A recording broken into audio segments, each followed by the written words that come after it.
नमस्कार, स्वागत आहे तुमचं भन्नाट जोडी कोपरगाव या यूट्यूब चॅनलवर. तर आज व्हिडिओ बनवायचं कारण म्हणजे आज बनवणार आहोत आपण पनीरची भाजी, ती पण स्पेशल सासूबाईंच्या हातची. मी तर टेस्ट करणारच आहे, पण तुम्हाला पण टेस्ट करवणार आहे. तर तुम्हाला ही अशी रेसिपी बघायची असेल तर आपल्या चॅनलला सबस्क्राईब करा, लाईक करा, कमेंट करा, शेअर करा आणि हा व्हिडिओ पूर्ण बघा. चला तर मग बनवूया सासूबाईंच्या हातची पनीरची भाजी, ती पण गावरान पद्धतीनं. बघा, त्यासाठी आईने असा कांदा, टमॅटो, मिरची, लसूण, अद्रक आणि कोथिंबीर याचं वाटण काढून घेतलं आणि तोवर मी इकडून पनीरला असं तेलामध्ये टाकून पनीर असं भाजून घेतलं. खूप जण असे पनीरला ना तसंच भाजीमध्ये सोडतात, पण त्यापेक्षा भाजून टाकलं ना त्याची टेस्ट पण खूप भारी येते. तोवर आईने असा मसाला काढून घेतला. जे आपण भाजून घेतलेला मसाला होता त्याची आईनं वाटण काढून घेतलं आणि एका प्लेटमध्ये मिरची, धना पावडर, पनीर मसाला, हळद वगैरे हे एका प्लेटमध्ये काढून घेतलं आणि त्यात ना आई दाखवते बघा, हे अंबारीचं मिरची पावडर आईने यूज केलेली होती. आणि त्यानंतर कांदा लसूण मसाला होता अंबारी एव्हरेस्टचा झटपट कांदा लसूण मसाला, तो पण थोडा टाकायचा. टेस्ट यायला भाजीला खूप छान अशी टेस्ट येते, त्यामुळे आई नेहमी टाकतच असते. तो मसाला आमच्याकडं खूप यूज होतो असा. आणि आईचं चालू होतं कोणता मसाला घ्यायचा, काय घ्यायचा, असं आई शोधत होत्या. तोवर असं पटपट असा मसाला वगैरे काढून घेतला आईनी आणि त्यानंतर त्यात थोडी हळद वगैरे टाकली. हळद वगैरे टाकून घेतली आणि ना आम्ही आपण म्हणजे सर्व तर यूजच करत असतो किचन किंग मसाला, तो किचन किंग मसाला पण थोडा घेतला त्यात टाकायला. आईने असे सर्व मसाले काढून घेतलेले होते आणि ते वाटण वगैरे काढून घेतलेलं होतं. सर्व असं एकत्र करून घेतलेलं होतं. आपण जो मसाला काढणार होतो, आईची तीच गणगण चालू होती आता भाजी करायची की काय करायचं ते चालू होतं त्यांचं. मग ना कढईमध्ये असं तेल टाकून घेतलं. भाजीला ना थोडंच तेल टाकायचं, कारण जास्त ऑइली पण काही चांगलं लागत नाही. आणि तेल टाकून घेतलं, त्याच्यामध्ये जो आपण कांदा लसूण टोमॅटोची जी पेस्ट काढलेली ती मिक्सरमध्ये भिंगवून घेतलेलं होतं तेच आईने तेलामध्ये टाकलं. त्यात थोडं लसूण टाकून घेतला होता, लसणाची फोडणी दिली आणि त्यानंतर तो मसाला टाकला.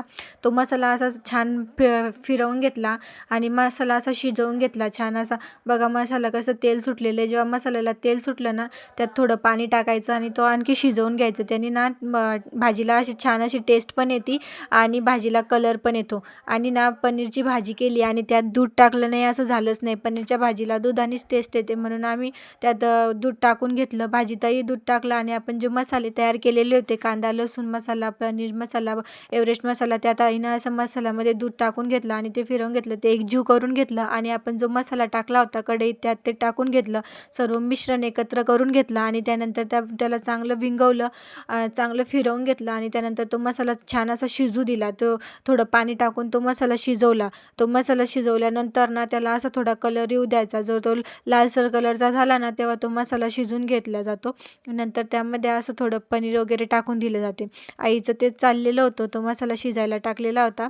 त्यात थोडं पाणी टाकून घेतलं आणि ना दूध टाकून घेतलं, कारण ना दुधाने भाजीला खूप छान टेस्ट येते. पाण्याच्या ऐवजी जर कधी आपण दूध यूज केलं ना तर भाजीला टेस्टही छान येते आणि भाजीची ग्रेव्ही अशी दाटसर होती.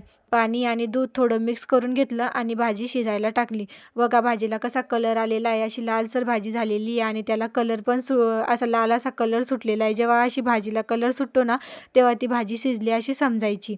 बघा किती छान अशी ग्रेव्ही तयार झालेली आहे. तुम्हालाही पनीरची भाजी अशाच पद्धतीने आवडत असेल ना तर कमेंट करून नक्की सांगा आणि ही आमची पद्धत जर तुम्हाला आवडली असेल तर आमच्या चॅनलला सबस्क्राईब नक्की करा. बघा आता त्यानंतर आईने ना असं कोथिंबीर टाकून घेतला.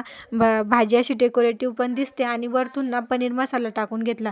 अगोदर आपण ना दुधामध्ये पण पनीर मसाला टाकला होता आणि भाजी अशी शिजल्यानंतर पण पनीर मसाला टाकायचा, त्यांनी ना टेस्ट छान येते आणि ग्रेव्हीला कलरही छान येतो. असं आईने कोथिंबीर वगैरे टाकून घेतलं आणि त्यात ना थोडी मलाई टाकायची. मलाई टाकली ना भाजीला अशी म्हणजे भाजी अशी खूप छान दिसायला पण सुंदर दिसते आणि खायला पण छान लागते.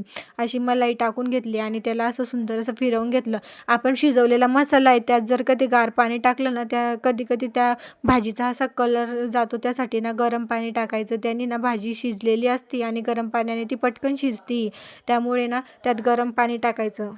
त्याचप्रकारे आईने त्यात पाणी वगैरे टाकून घेतलं आणि आपण जे पनीरला फ्राय करून घेतलेलं होतं ते फ्राईड पनीर आपण त्यात टाकून घेतलं.